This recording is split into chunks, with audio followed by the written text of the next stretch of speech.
queridos, quero convidá-los para abrirmos a palavra de Deus na primeira epístola do apóstolo Pedro, capítulo de número 2. Estarei lendo do verso 4 ao verso 8. 1 Pedro, capítulo 2, do verso 4 ao verso de número 8, que nos diz assim: chegando-vos para ele a pedra que vive, rejeitada sim pelos homens, mas para com Deus eleita e preciosa. Também vós mesmos, como pedras que vivem, sois edificados casa espiritual para serdes sacerdócio santo, a fim de oferecerdes sacrifícios espirituais agradáveis a Deus por intermédio de Jesus Cristo. Pois isto está na Escritura: eis que ponho em Sião uma pedra angular, eleita, preciosa, e quem nela crer não será de modo algum envergonhado. Nós vamos ler até aqui, meus queridos, até o versículo 6. Eu falei até o verso 8, mas até o verso 6. Tá bom?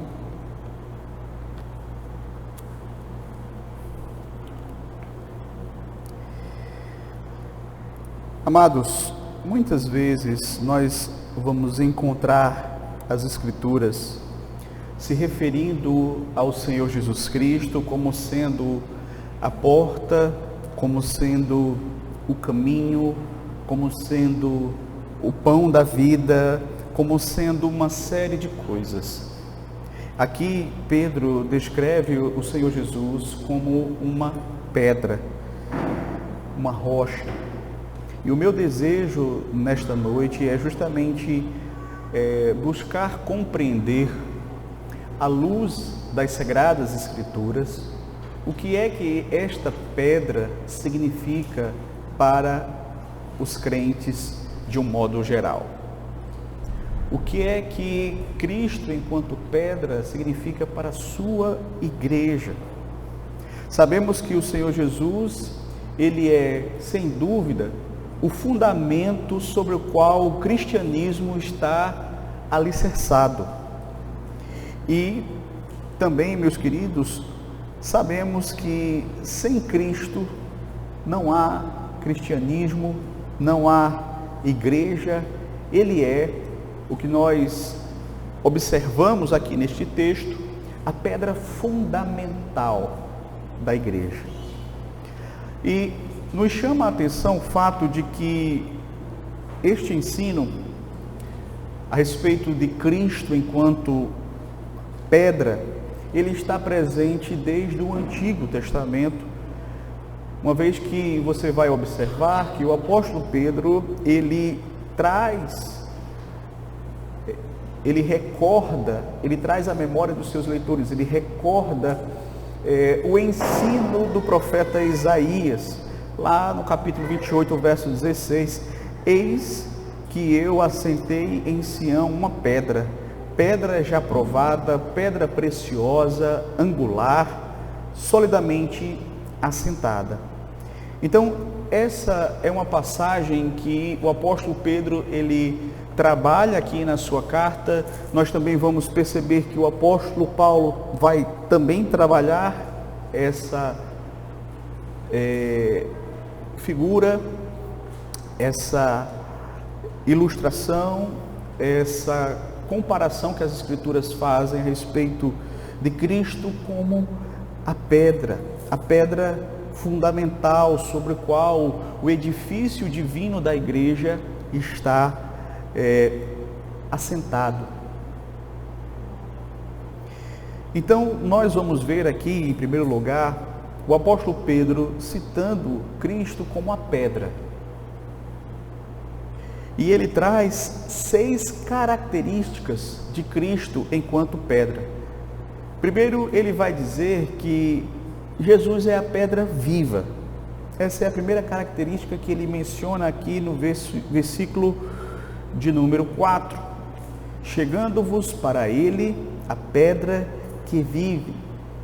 E essa expressão pedra viva, ela é muito importante e significativa, porque quando nós pensamos numa pedra, nós pensamos em algo que é sem vida. Uma pedra é algo frio, é algo morto. Mas Cristo não. Cristo é uma pedra viva. Interessante porque Jesus, ele não é como as pedras mortas ou como aqueles ídolos mortos que são feitos de pedra que os homens criam. Veja, os homens, eles criam muitos ídolos de pedra, de madeira, de gesso, e esses ídolos, eles são muito adorados por aí afora. Mas esses ídolos, eles são pedras mortas. Jesus não. Jesus é pedra viva. Não somente os seus feitos, eles vivem em nossa memória, mas o próprio Senhor Jesus Cristo está vivo, vive. Cristo é chamado de pedra viva porque ele mesmo está vivo e também porque ele é capaz de vivificar aqueles que se aproximam dele. Então essa é a primeira característica. Cristo é uma pedra viva. Mas Pedro vai dizer também no verso 6 que Cristo é uma pedra fundamental. Segunda característica que eu gostaria de destacar aqui, mencionada pelo apóstolo Pedro: Cristo é uma pedra fundamental. Mas é interessante porque Pedro não utiliza aqui essa expressão pedra fundamental, mas a ideia está presente. No verso 6 ele diz assim: por isso está na Escritura, eis que ponho em Sião uma pedra angular. Então Pedro descreve que Cristo é uma pedra angular, que significa exatamente uma pedra fundamental. Outro termo que também é utilizado com o mesmo sentido é que Cristo é uma pedra de esquina. Então, esses termos trazem a ideia de uma pedra fundamental. Essas expressões, meus queridos, elas mostram justamente que Cristo é aquela pedra que servia de alicerce nas construções antigas.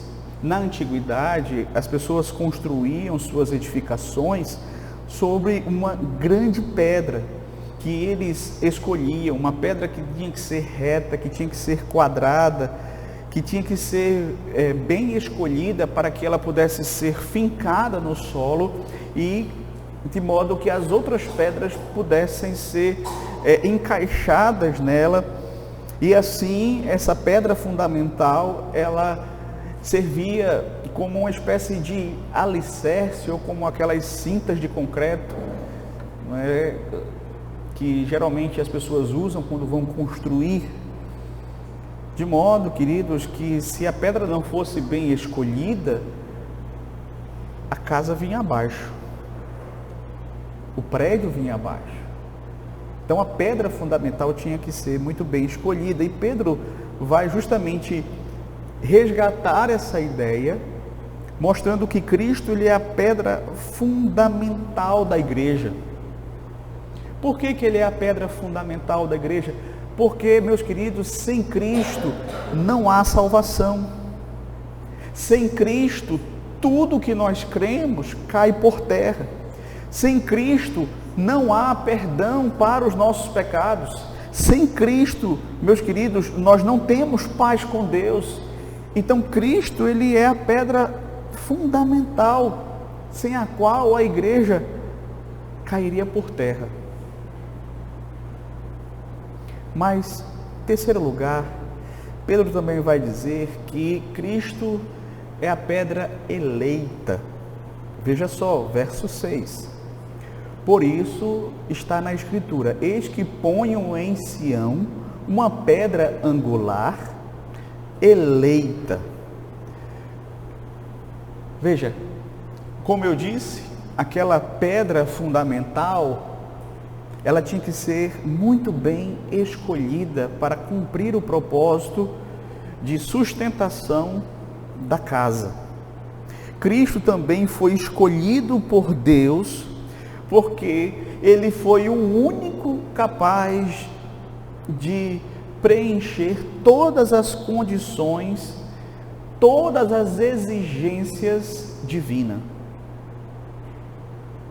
Então, somente Cristo poderia cumprir perfeitamente a lei em nosso lugar, somente Cristo poderia carregar sobre si os nossos pecados, somente Cristo poderia ser o nosso representante.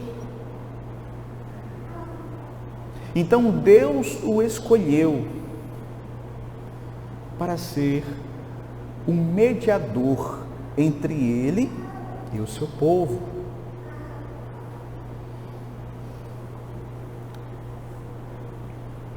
O próprio Senhor Deus, em Mateus capítulo 12, verso 18, diz: eis aqui o meu servo, a quem eu escolhi, meu amado, em quem a minha alma se compraz. É interessante, queridos, porque quando nós pensamos no amor de Deus para conosco, nós estamos cientes de que Deus nos ama apesar de nós. Deus não nos ama por causa dos nossos méritos, mas Deus ama ao Filho porque o Filho, ele é merecedor deste amor. O Filho é aquele capaz de satisfazer todas as exigências do Pai. Ele é a pedra eleita de Deus. Mas Pedro também vai dizer que Cristo é a pedra preciosa. A pedra preciosa. Ainda você vai perceber isso aqui. E há várias razões porque Cristo é a pedra preciosa. Ele é precioso para o Pai, porque, como nós mencionamos há pouco, ele é merecedor de todo o amor do Pai, porque ele voluntariamente se ofereceu para realizar o plano de redenção estabelecido pelo Pai na eternidade. E poderíamos dizer outras razões. E para nós, para a igreja, por que Cristo é uma pedra preciosa? Porque, meus queridos, nós sabemos que só Cristo tem as palavras de vida eterna. João 6, do 68 ao 69. Sabemos que Cristo é pedra preciosa para nós porque Ele pagou o preço dos nossos pecados. Romanos 8, 33. Cristo é pedra preciosa para nós porque por Ele nós recebemos a redenção. 1 Pedro 1, do 18 ao 20. Ele é pedra preciosa porque Ele nunca vai nos lançar fora de si. João 6, 37. É pedra preciosa para nós também porque Ele não permite que ninguém coloque a mão sobre nós sem o seu consentimento. João 10, do 27 ao 30. Então nós poderíamos mencionar muitas e muitas razões porque que Cristo é uma pedra preciosa para nós, para a igreja. Mas Pedro também diz que Cristo é a pedra principal. Verso 7. A pedra que os construtores rejeitaram, essa veio a ser a pedra principal, veio ser a principal pedra angular. Então veja, a pedra angular, como nós mencionamos aqui, que é a mesma pedra fundamental ou pedra de esquina, ela era vital para que a construção permanecesse de pé. E por conta disso, ela era a pedra mais importante. Ela tinha que ser muito bem escolhida, porque sem ela, o edifício todo ia ruir. Então Pedro diz aqui que Cristo ele é a pedra principal da igreja. A igreja ela é composta de muitas pedras, mas Cristo é a principal. E se você observou, Pedro vai falar aqui que a pedra que os construtores rejeitaram, essa veio a ser a pedra principal. Ou seja, nós sabemos do que Pedro está falando. Pedro está fazendo menção ao fato de que Cristo veio para os seus, mas os seus não receberam. Ele foi rejeitado pelo seu próprio povo. Entretanto, Pedro vai dizer aqui que mesmo que esse Cristo tendo sido rejeitado, humilhado, desprezado e crucificado, Deus o colocou como a pedra principal da igreja, como a pedra mais importante dessa grande e bela construção que ele está realizando. E por fim, Pedro também vai dizer que Jesus é a pedra confiável, verso 6. Pois isso está na Escritura: eis que ponho em Sião uma pedra angular, eleita e preciosa, e quem nela crer não será de modo algum envergonhado. Ou seja, quem crer nesta pedra não será envergonhado. Outra tradução possível: não ficará desapontado. Então, por causa da perfeição de Cristo, aqueles que depositarem sua fé nele, sua confiança nele, não hão de ser envergonhados, não vão ficar decepcionados com ele, porque ele é uma pedra confiável, ele foi devidamente testado, ele foi submetido a todo tipo de teste, provação, tentação, e em tudo ele se saiu perfeito, em nada ele desagradou ao Pai. Então ele foi capaz de suportar todos os testes para se tornar o nosso mediador confiável, o nosso Redentor, que não nos decepciona, que não nos envergonha, que é capaz de salvar completamente todos aqueles que a Ele se chegam pela fé. Mas dito isso, Pedro também vai falar da igreja. Se ele fala no primeiro ponto sobre Cristo como a pedra, no segundo ponto nós vamos observar a igreja, ela é composta de pedras vivas ou vivificadas, podemos também falar assim. Então, depois de vermos Pedro afirmando que Cristo é pedra viva, eleita, preciosa, fundamental, principal e confiável, Pedro então fala a respeito da igreja. Veja aí o verso 5. Também vós mesmos, como pedras que vivem, sois edificados casa espiritual, para ser de sacerdócio santos, a fim de oferecerdes sacrifícios espirituais agradáveis a Deus por intermédio de Jesus Cristo. Antes de tudo, é importante lembrarmos quem eram os destinatários a quem Pedro está endereçando a sua carta. Lembram, irmãos, eram cristãos que estavam dispersos. Eles não podiam frequentar o templo porque não havia mais o templo, pois o templo tinha sido destruído no ano 70. Aqueles irmãos, quando eles ouviam falar em casa de Deus, eles pensavam no templo.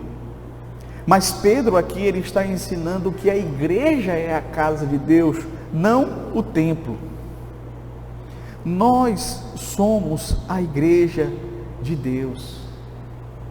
Esta casa que Pedro fala aqui, ela não é feita de tijolos, ela não é feita de pedras, de cimento, não. Ela é uma casa espiritual composta de pedras vivas, pedras que foram vivificadas.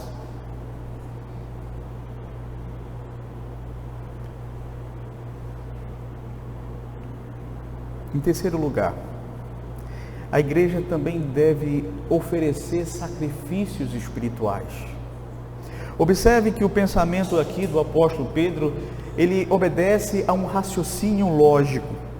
Primeiro, ele ensina que Cristo é a pedra fundamental da igreja, a pedra viva, sobre a qual a igreja está alicerçada. Depois ele diz que nós somos pedras vivas, casa espiritual. Agora ele vai dizer que nós, enquanto casa espiritual de Deus, enquanto sacerdotes de Deus, devemos oferecer a Deus sacrifícios espirituais. Verso 5. Também vós mesmos, como pedras que vivem, sois edificados casa espiritual para ser de sacerdócio santo, a fim de oferecerdes sacrifícios espirituais agradáveis a Deus por intermédio de Jesus Cristo. Então, lembra, Pedro aqui ele está fazendo uma relação com o Antigo Testamento. Qual era a função do sacerdote lá na antiga dispensação? A função, vamos dizer assim, mais importante do sacerdote era oferecer os sacrifícios. E veja, Pedro diz aqui que nós somos, na nova aliança, sacerdotes. Nós também oferecemos sacrifícios, mas nós não oferecemos aqueles sacrifícios cruentos que eram oferecidos lá na antiga dispensação. O sacrifício de Cristo na cruz do Calvário cumpriu todos aqueles sacrifícios. Hoje nós oferecemos sacrifícios espirituais a Deus por intermédio de Cristo. Então, no Novo Testamento, o sacrifício ele é de natureza diferente daquele sacrifício do Velho Testamento. O texto fala aqui, né, que este sacrifício é espiritual, contrastando estes sacrifícios que o crente hoje deve oferecer a Deus com aqueles que eram oferecidos lá na antiga dispensação, que Cristo pôs um fim com o seu próprio sacrifício. Então, esses sacrifícios espirituais que nós hoje oferecemos, eles são muitos. Deus pede muitos sacrifícios para nós enquanto igreja. Mas você vai perceber que esses sacrifícios espirituais, eles são resultado daquilo que Deus já fez em nós, da obra de Deus em nós. Quais são esses sacrifícios? Mencionando alguns deles aqui. Quais são os sacrifícios espirituais que Deus espera de nós, enquanto igreja? Meu querido, sacrifício espiritual é sacrifício de louvor. Hebreus 13:15. Por meio de Jesus Cristo, pois, ofereçamos a Deus sempre sacrifícios de louvor, que é fruto de lábios que confessam o seu nome. Sacrifício de louvor.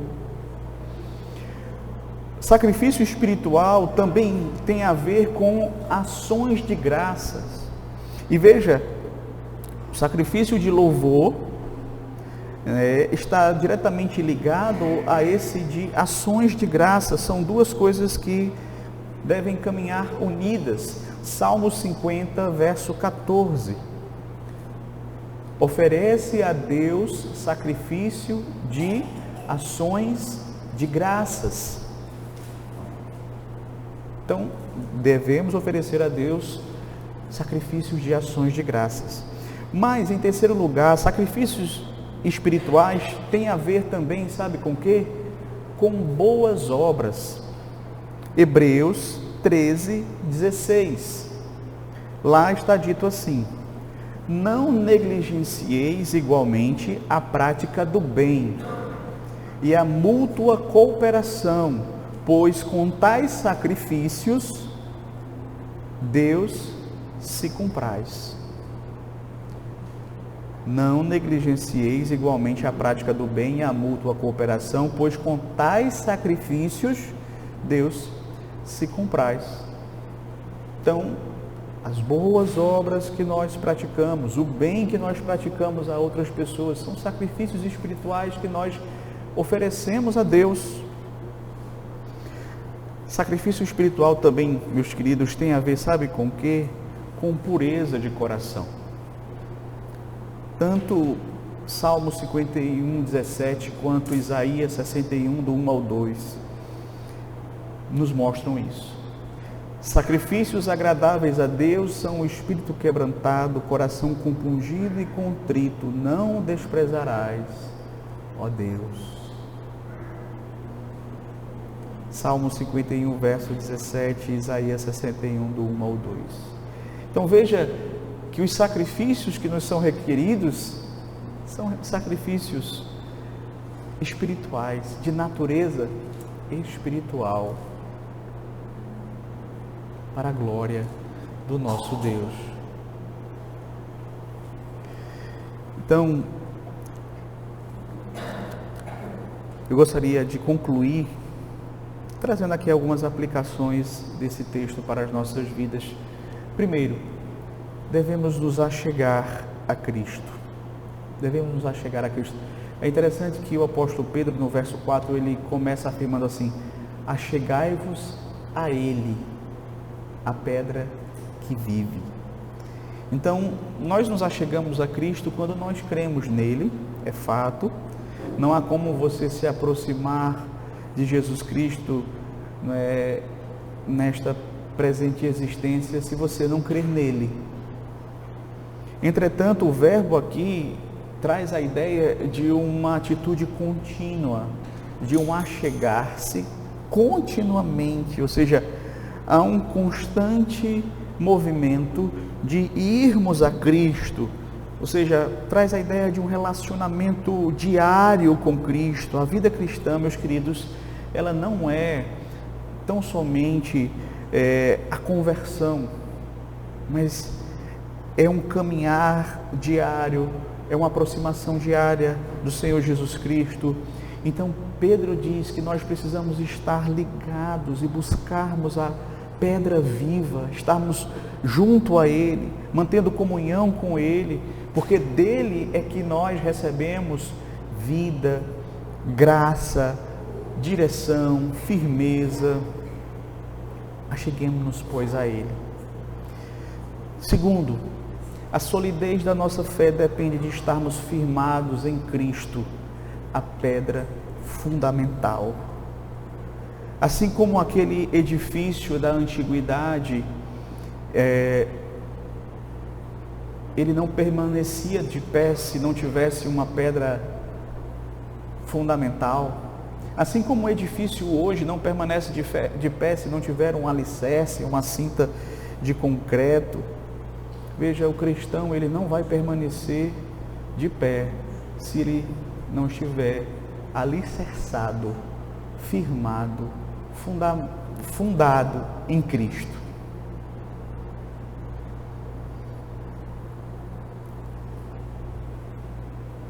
Quando Cristo, meus queridos, é o fundamento das nossas vidas, ainda que soprem os ventos, ainda que venham as tempestades, ainda que venham as lutas, mas nós permaneceremos firmes, porque estamos alicerçados na rocha que é Cristo. Cristo é rocha eterna, inabalável, inamovível. Terceiro, a preciosidade de Cristo deve ser motivo para o nosso amor e adoração a Ele. Veja, Pedro diz que Cristo é uma pedra preciosa.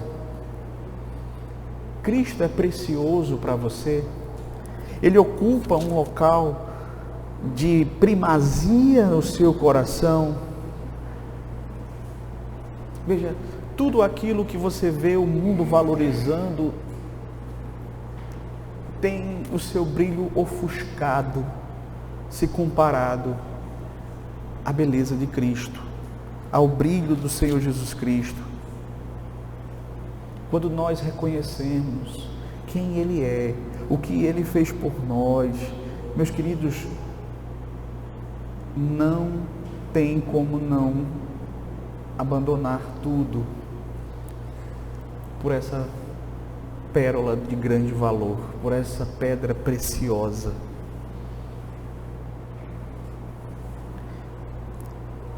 Quarto, somos chamados a viver como pedras vivas em comunhão uns com os outros. Veja que Pedro não fala de pedras isoladas, mas de pedras que estão juntas, que estão alicerçadas na pedra fundamental, na pedra principal, na pedra preciosa. Ele fala aqui de um edifício espiritual. Então, meus queridos, a fé cristã não deve ser vivida isoladamente. Deus nos uniu como crentes, Deus nos tornou o seu corpo, a sua igreja, o seu edifício. Quando nós vivemos em comunhão, quando nós vivemos amando uns aos outros, servindo uns aos outros, suportando uns aos outros, nós estamos mostrando para o mundo a beleza do edifício que Cristo está construindo, que é a igreja.